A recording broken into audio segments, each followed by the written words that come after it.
Aloha, I'm Dr. Matt James, President and Master Trainer at the Empowerment Partnership. And I wanted to talk to you about a word that a lot of people are using nowadays, a word that you hear get thrown around a lot, and that word is empowerment. It's in the name of our company, the Empowerment Partnership. We talk about it a lot in our trainings. I teach something called Huna, ancient system of flexibility of the mind, body, spirit. And one of the original Hawaiian words that described these teachings was ho'omana, which means empowerment. It's a word we use a lot and a word more and more people are using. And so I thought it would be important to share with you what empowerment is and why it's so vital in our life. So first of all, let's define empowerment. Empowerment is you living your life the way you want. I know, that's big picture. And a lot of you are like, okay, you're kind of stating the obvious. And I think it's important to define that. Empowerment is your being the person that you want to be. You're living a life of purpose. In my second book that I wrote, Find Your Purpose, Master Your Path. When you're empowered, you know who you are. You know who you're meant to be. You have a clear and direct connection with that. That's empowerment. When you're empowered, you are doing what you're truly meant to be doing because that flows from who you are. And when you're empowered, you experience things like synchronicities and effortless manifestation. That's easy for you to say. Effortless manifestation isn't this idea that you can create anything you want in life. It's the idea that the things that you truly need, they come together pretty easily. You still sometimes have to work at it, but they come together pretty easily. So that's what empowerment is. Why would you want this? Why would you want empowerment? Well, I think it's kind of obvious because when you're empowered, you're able to talk to your boss, to your coworkers, to your staff, to your employees in a way that inspires. You're a leader rather than a director or a manager. When you're empowered and other people come into your surroundings, it's like they can sense that. They listen to you more. You can become a guide. You can become a person that inspires others. When you're empowered, you can get up in the morning and get your workout going. You can get up in the morning and truly delve into what's going to help you become healthy and fit. When you're empowered, you have an amazing relationship with yourself and your partner. You are connected with them at a deeper level. When you're empowered, you can share the true essence of your soul, of your spirit. You can open up and you can be humble at the same time. The Hawaiian word ha'a, to be humble. When you're empowered, you can not just stand in your light, you can also be empowered. When you're empowered, you don't just stand in your light. You stand in your light in a humble way, in a way that allows other people to stand in their light as well. So empowerment is a pretty big deal. Let's ground this now with some tangibles. So what is empowerment? To begin to understand what empowerment is, you first need to understand how we perceive our reality. It's what's called perception is interpretation. This is a concept that goes back into ancient cultures. It goes back to ancient teachings in Hawaiian culture, in Native American, in India. A variety of different ancient cultures understood this concept. Carl Jung talked about it. A guy by the name of Alfred Korzybski wrote a book called Science and Sanity, where he talked about how we experience the world around us. Let's go really simple on this. We don't experience a universal reality. We experience a personal reality. There's a difference now. A universal reality is that everyone has the exact same experience. Now, I'll get to shared experiences in just a moment. What we actually experience is not a universal, but rather a personal experience of reality. What I mean by that is that your interpretation of external events is unique to you. I can find another person that will interpret those events in an entirely different way. The term is called perception is interpretation. And the simplest way to understand this comes from emotions. Have you ever woken up in a grumpy mood? I know the answer is yes. Everyone's had an opportunity to wake up in a mood where they're not feeling so good. You get up, maybe it's a bad hair day, maybe, I don't know, you slept on the wrong side of the bed, whatever the reason is. You get up, you go out into the world, and the world looks like a totally different place in comparison to a day where you wake up in a great mood. When you wake up in a great mood, the world looks, sounds, and feels different. It's like you're happy, and the world reflects that. That's the key. You see, the key is this experience outside you is filtered through our neurology. We delete a ton of information, and then we bring inside what little is left, and it runs through all of our filters, our past experiences, our emotions, our beliefs. And as it runs through these filters, we form an internal reality, or what in NLP terms is an internal representation.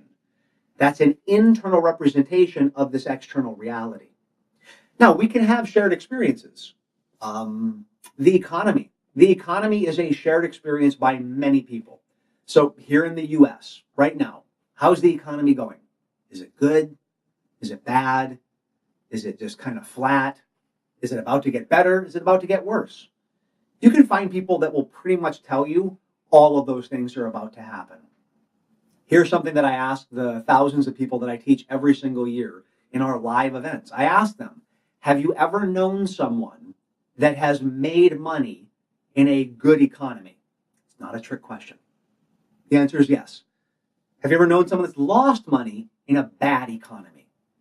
The answer is like, yes, of course. Then I say, have you ever met someone who has lost money in a good economy? Group always says yes, and they know the last question is, have you ever known someone that has made money in a bad economy? And the answer, once again, is yes. What's the point?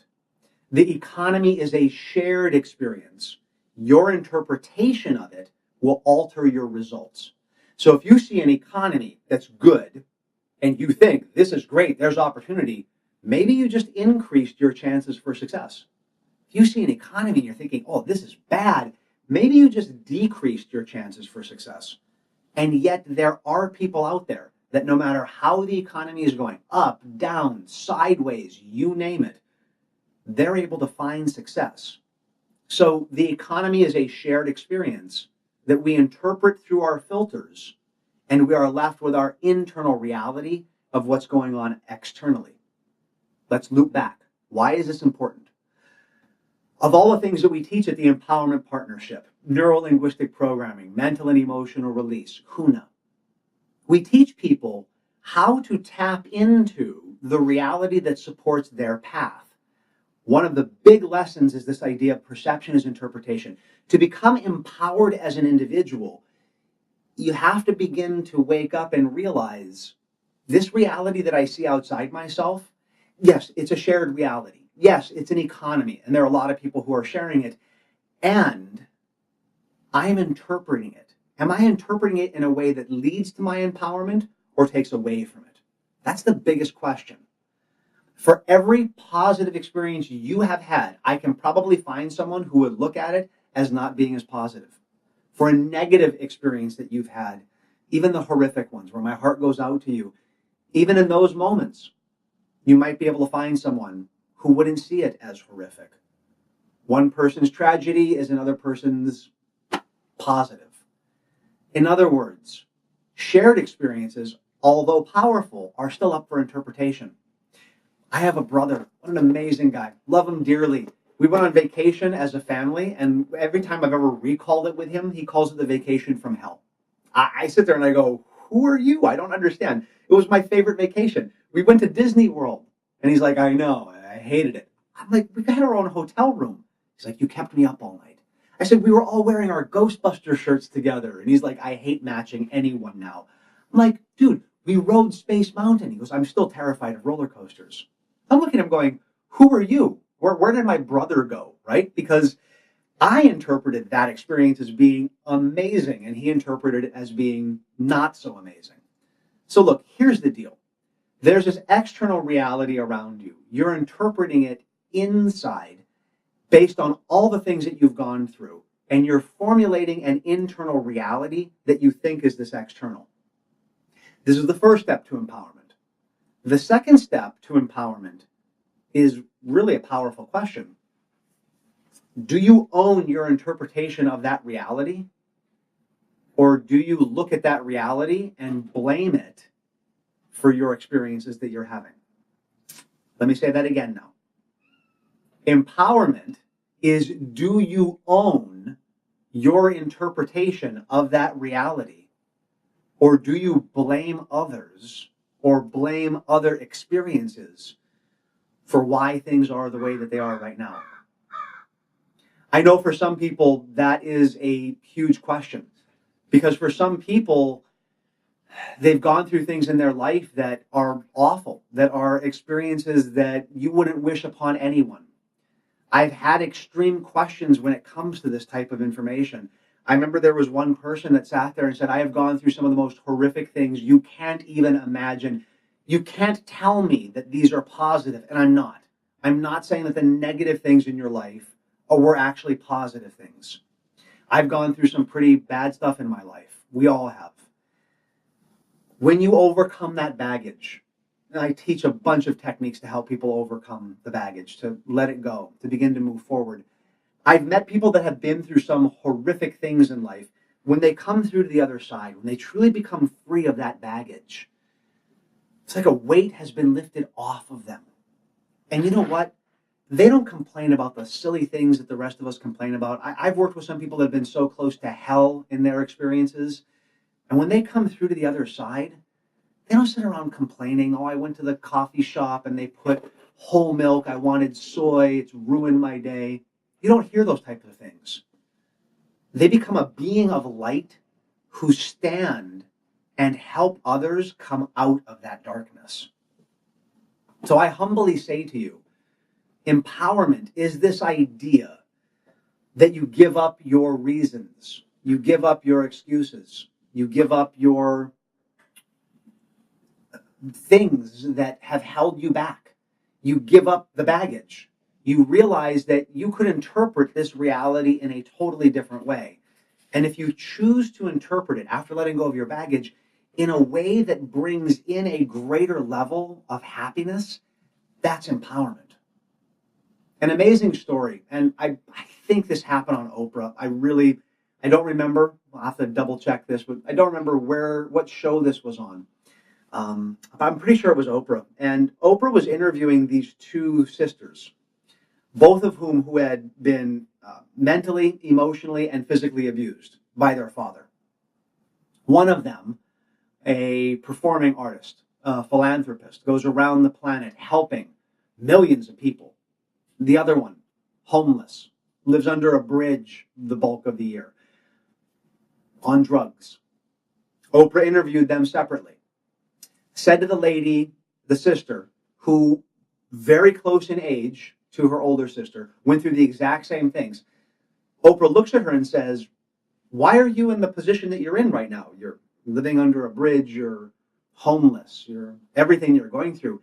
And the sister looked at Oprah and said, did you not hear everything that I've been through?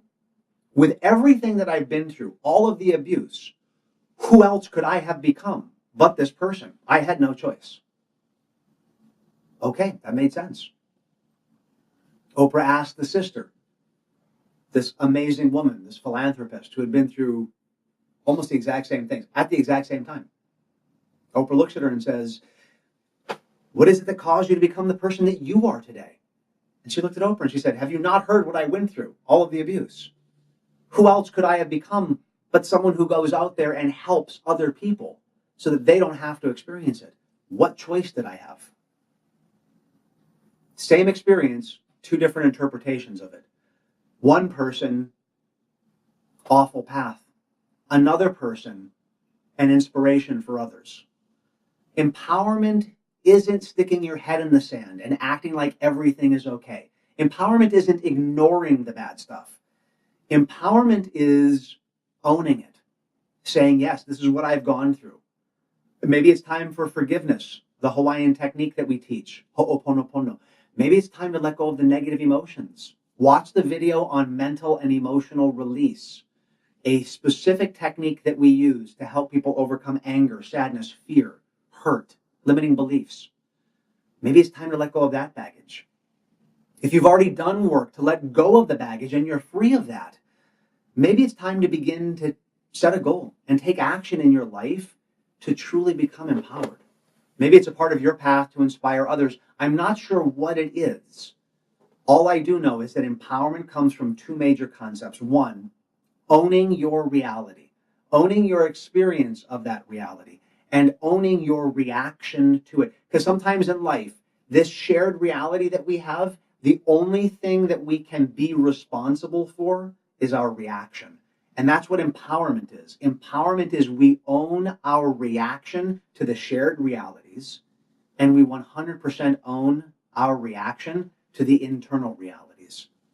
And when you begin to do that in your life, it totally transforms it in every single area. That's empowerment, and we are the Empowerment Partnership. I look forward to seeing you at a training in the future or on more things online here at our website. Take care. Aloha.